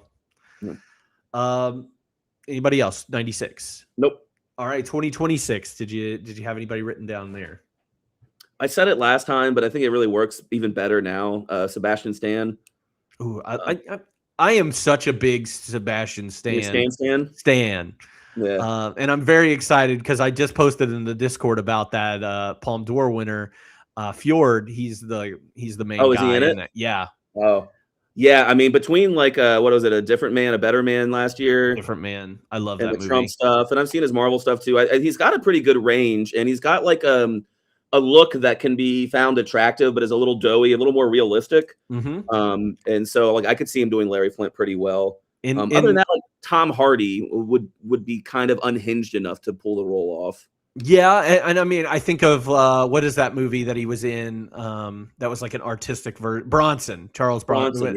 Yeah. So I could see something like that. The 26 stuff is hard, and I don't know young actors, and that always makes it really hard. I look them up, and they're like, here's a list of 100 like 20 something actors that are big right now, and I'm like, I haven't heard of any of this shit. Yeah, especially male actors. It's so much like I don't feel like there are a big list of like 20 something male actors that we could just pull from that aren't the same 3, 4, 5 guys. That are in everything. Everybody else is like 30 or 40, which is and again this Hollywood problem. But like all the 20 somethings on the women's side, there's tons of them that are coming out and that are recognizable. It's just hard reading age in these movies too, because we have a lot of 24-year-olds who look 19, and a lot of like then we have like 40-year-old actors who look like 45, and it's hard to like Then we have a Courtney Love who's supposed to be like 17, and she looks 30 and strung out. So right. That's why I mean and here's the other thing. I'm the last person to make things gendered or political in this way to complain about like our young superstars or anything. But like we really don't have a lot of young actresses who I think are very well prepared to play a Courtney Love role in like this or a Woody Harrelson role. So like the young male actors are they're all pretty boys. They're all like Jeremy Allen White. Maybe I hadn't thought of him because he's at least like kind of ripped and has some like kind of rawness to him.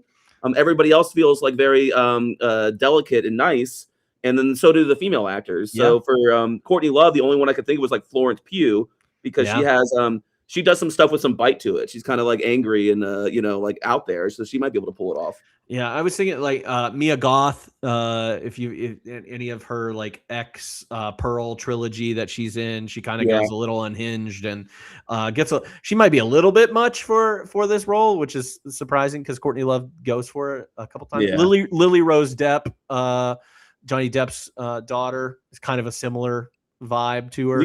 Those are two people I know of, and I know I've seen movies with them, but they're not congealed in my head. So. Yeah, Lily Rose Depp hasn't really done much outside of one like HBO show, and which I know she was in Nosferatu, but that's like hard to compare her acting like style to something like this, especially a period film like that. It's just a little bit much. So no, it's tough. I had Miles Teller for the Larry Flynt role because he's good. That's pretty cool. I don't hate that at all. Yeah. But just kind of have to like Miles Teller is such a good actor and he's a little cursed by his baby face. So they kind of have to like age him up, tan him or something, Yeah, do something with him. And I always go like our one like I love this guy and I hate to call it like an ugly actor, but I always throw him in whenever there's a role of like a real human being. Paul Walter, his name's Paul Walter Hauser. I think he's great. He was in that Clint Eastwood movie about the Atlanta bombing, Atlanta Olympics bombing. He's the main character in that. Yeah, I did see that. So I like that guy, and I think he's great.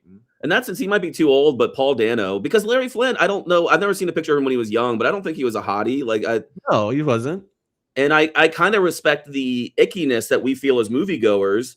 That not only we're going to watch about this pornographer, but we're going to watch about somebody who's not like an attractive actor doing. He's not Hugh Hefner. He's not classy. He's So I don't know. Younger Paul Dano could have been good too.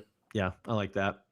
All right, let's move on to our Did You Know section where we have some fun facts. I already stepped on a couple of mine. So is there anything that you learned about this? I probably shouldn't read all of these, but there's a lot that were interesting. Just for a time to kill nostalgia, Larry Flynt wanted Ashley Judd to play Althea. I was like, of course you did, Larry Flynt. Yeah.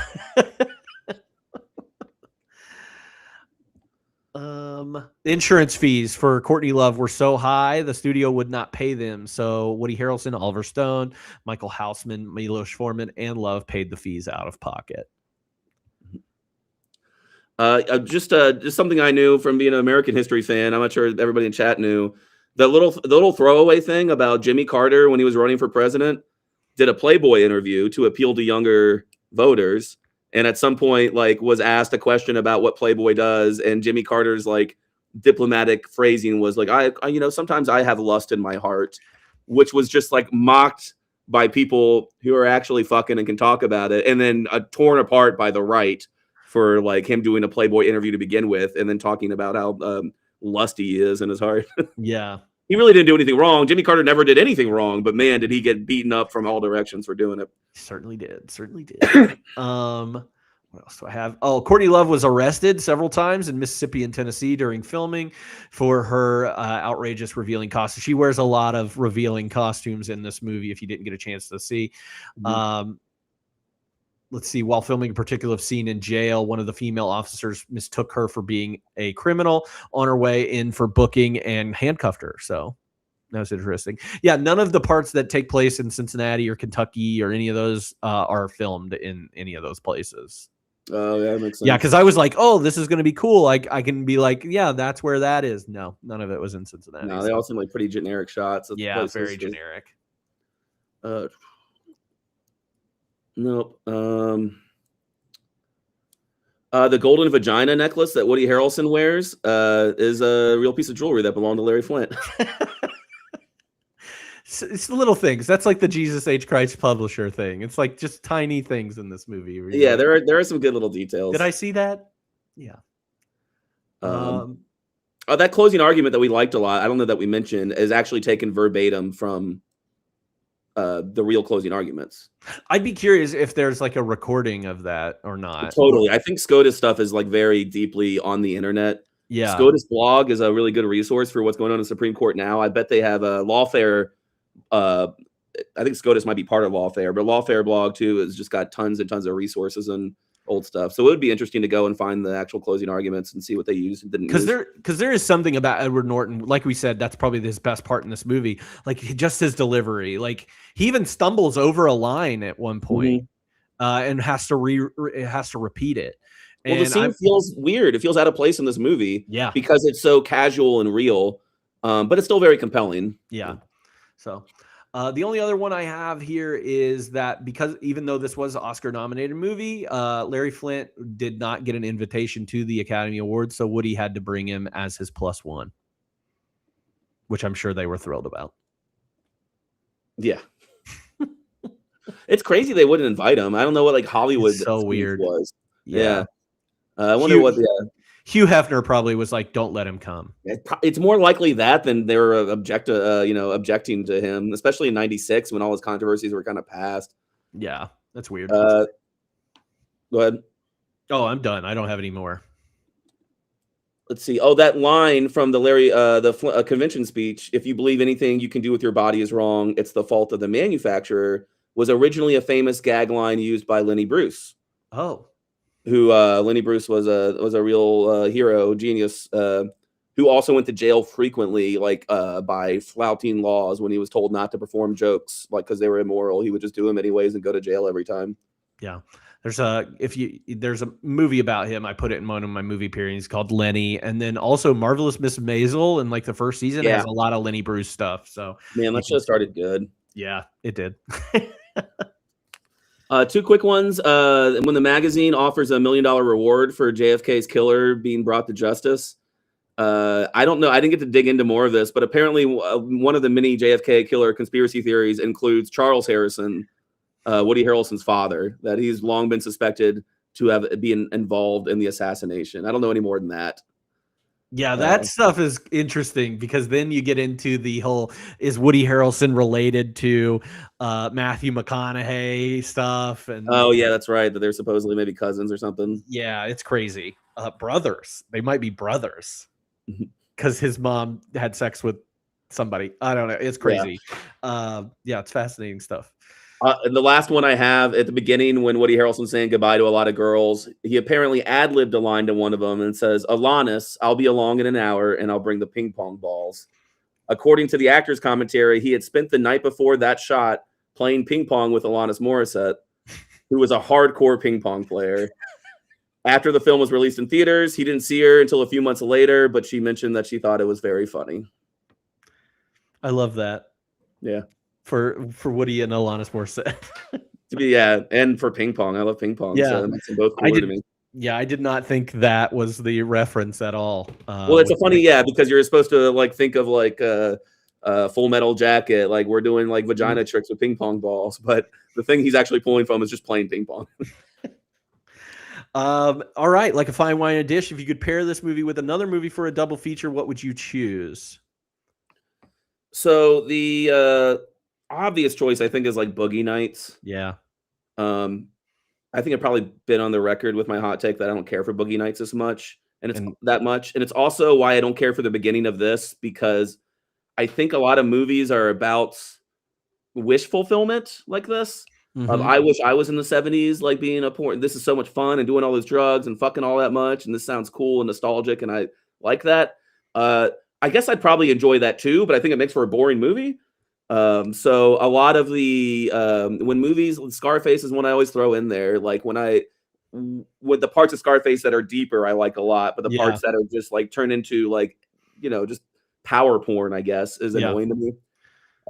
Anyways, so I mean, this actually had other stuff going on where I think Paul Thomas Anderson's films, which are very, very good, are often very, very pointless. Yeah, I love Boogie Nights. I think it is probably Paul Thomas Anderson's most Altman film of all of them. And Altman typically doesn't have a lot of points going on, like one general plot going on. While everybody thinks that Boogie Nights might just be about Dirk Diggler, I think that the side characters are almost more fascinating in that movie than that. But I am a big Boogie Nights fan. So. I'll give it all the credit in the world for a lot of value in it. The cinematography, the acting portrayals, the sets. It's like a tribute to an era. But I just don't like watching it because I'm like, I don't like any of these people, and I don't care that bad things happen to them. and I'm in 2.5. Which I get. Yes, I understand. I know a lot of people that do not like Boogie Nights, so you are not alone in that one. What else? My comedy answers, I have two. One is Back to the Future, just for the DeLorean connection. Okay. It was like, okay. And the second one is the Hustler produced movie, Who's Nailin' Palin? I thought you were gonna go with Caligula. No, I thought that was Hustler. Was that Hustler? Or was that it's Hustler. Yeah, I expected it to be in the movie. I was like, when does he meet Dino De Laurentiis? That would be a better movie. The making of Caligula would be just a great movie. Just one scene in the middle of two different things where he's like on the set of Caligula, and there's like an orgy of people in Roman costumes behind him while he's like on the phone talking to Edward Norton. That would be awesome, just to show like how crazy his world's gotten. I'm pretty sure. But no Caligula. Hustler. But Who's Nailin' Palin was a cinematic classic that was legally distinct from Sarah Palin's run for the vice presidency.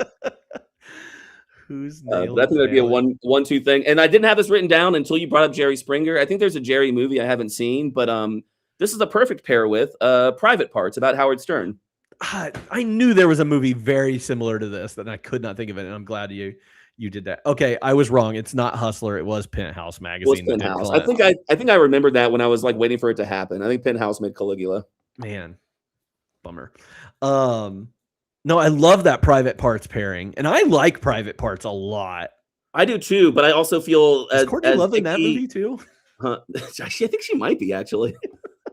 But at least a character that's very like Courtney Love. That because I think that Howard Stern's a very intelligent person and very smart and interesting to listen to talk. But I think that despite all the free speech stuff, most of the stuff he did was like really, really bad and not cool. Like I think that like it's really not funny, not interesting. Like he was just lazy as a comedian and went for shock value. And that while I couldn't respect for most of his stuff the legal right to do it, he's not a hero. He's kind of a douchebag. Yeah. Howard Stern is not somebody to be celebrated often, but if you ever he doesn't do a lot of interviews, but when he does an interview and he talks about like his relationship with his father or what he thinks about philosophy and life, like he's a smart dude, guy. That Larry Flynt probably isn't. No. And so like I do find him as a figure a little more interesting than Larry Flynt. But Private Parts is a pretty fun movie to watch, but and just know that it's just glossing over him and making heroizing a guy who's a fucking asshole. Yeah. I'm trying to just kind of go one comedy. This one's kind of a comedy courtroom movie. I just picked My Cousin Vinny. It's a better comedy courtroom movie. What, Jury Duty? Jury Duty. I don't like Jury Duty at all. You don't like Jury Duty? I know I'm a big Pauly Shore guy, but Jury Duty just not for me. All right, fair enough. But speaking of like, we already talked about Lenny Bruce and the movie Lenny. But there is a movie about obscenity and pornography and kind of fighting against that. And I think this movie's done in a better, and it's from the female perspective too. But The Notorious Betty Page, I think, is a really good movie. Great movie. Not tons of people have seen, but I love that movie a lot. So yeah, I agree. Watch The Notorious Betty Page. Anything else? Other movies that you have listed? That was it. Citizen Kane. I wrote that down. This is the Citizen Kane of hustler porn movie. On a scale of 1 to 5, how likely are you to throw this one on again? 2, which is probably generous. Yeah, it's very generous because I wanted to go like 1.5. You know, watching it a second time for the podcast, I wasn't like, oh, here we go. I got to watch this crap again. Like it is entertaining on its base, probably because it's quickly paced and there's enough little funny things or enough lines that you're like looking forward to, but it's not great. No, it's not great. And so, I went a little low on mine, but rate the film from 1 to 5 stars. And I really want to change mine.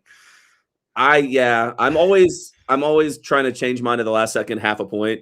I went 2.5. I think it's getting a bump up from 2 for being big and kind of epic. Yeah.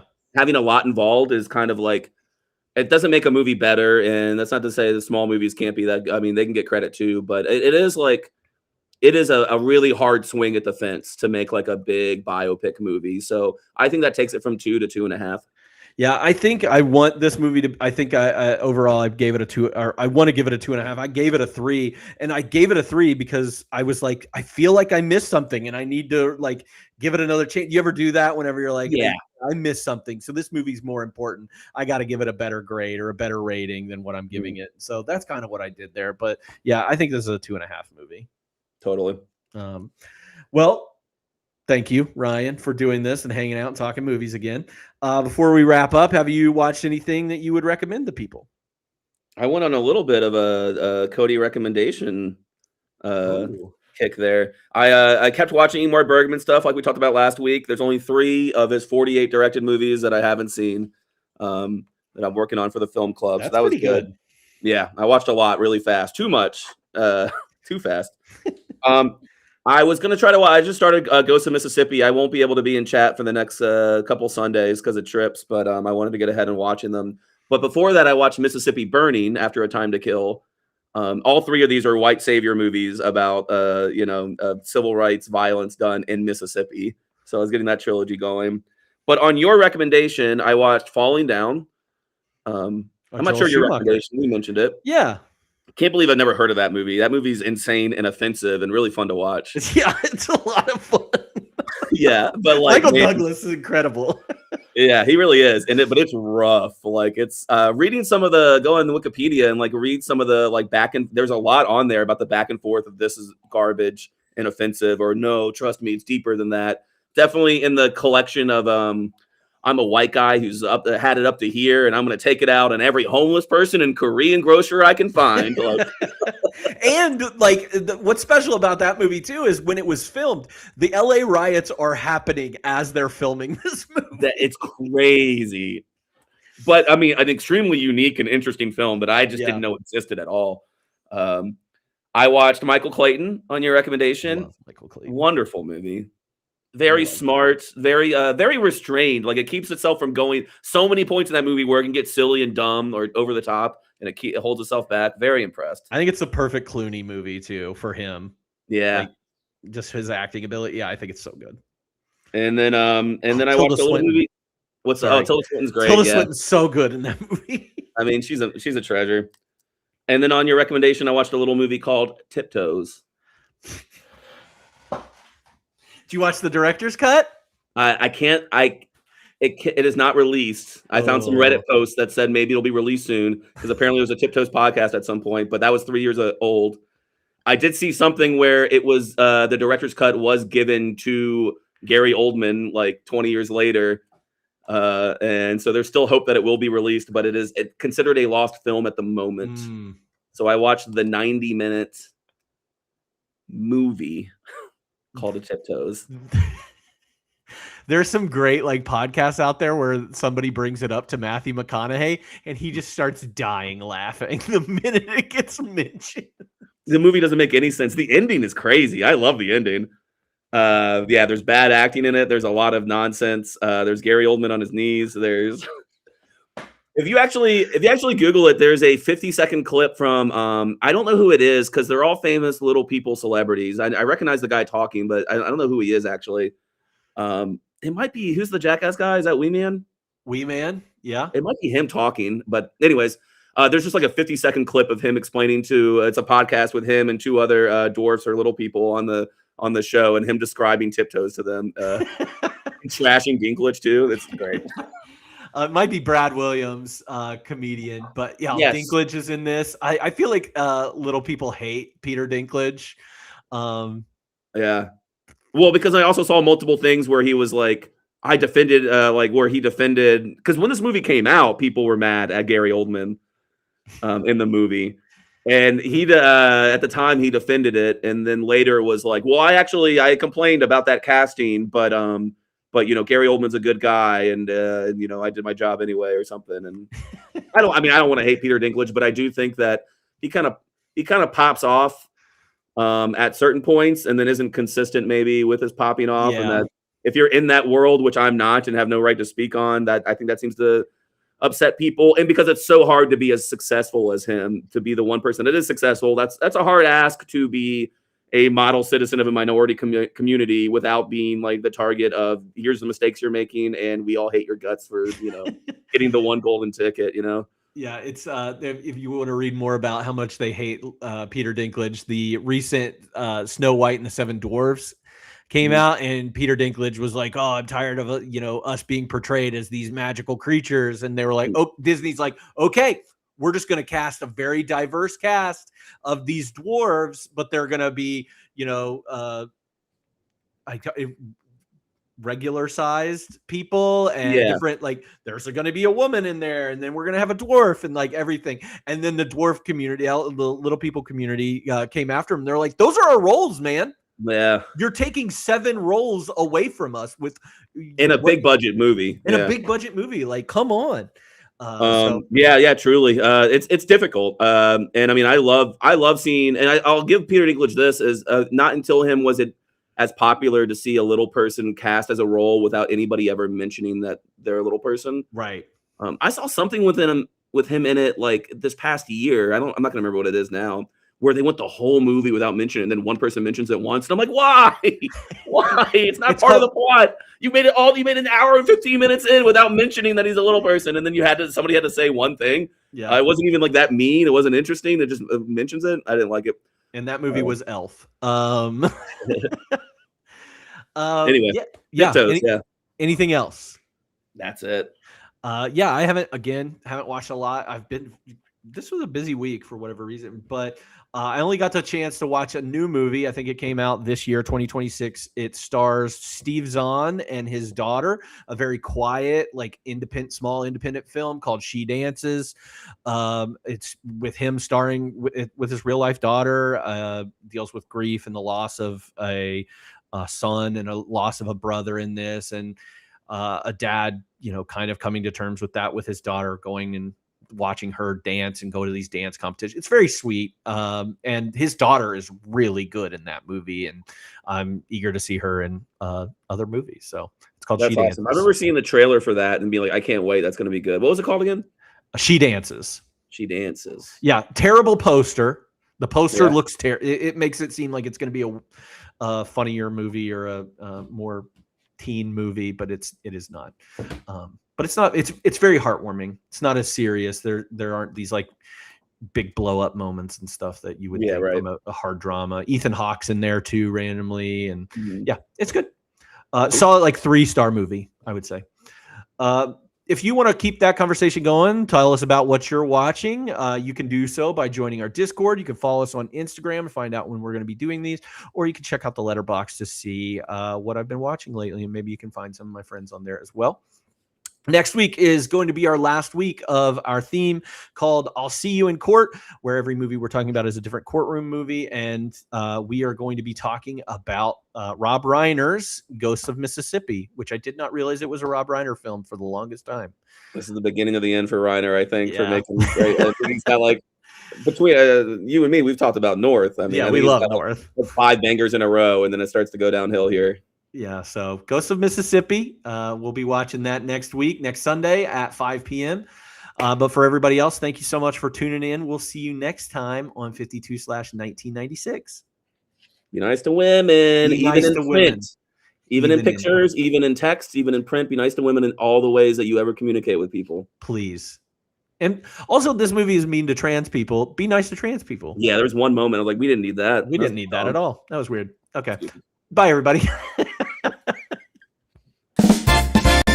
We spun the reel through desert storms and courtroom cries. Love letters burned, planes went down, truth hid behind the lies.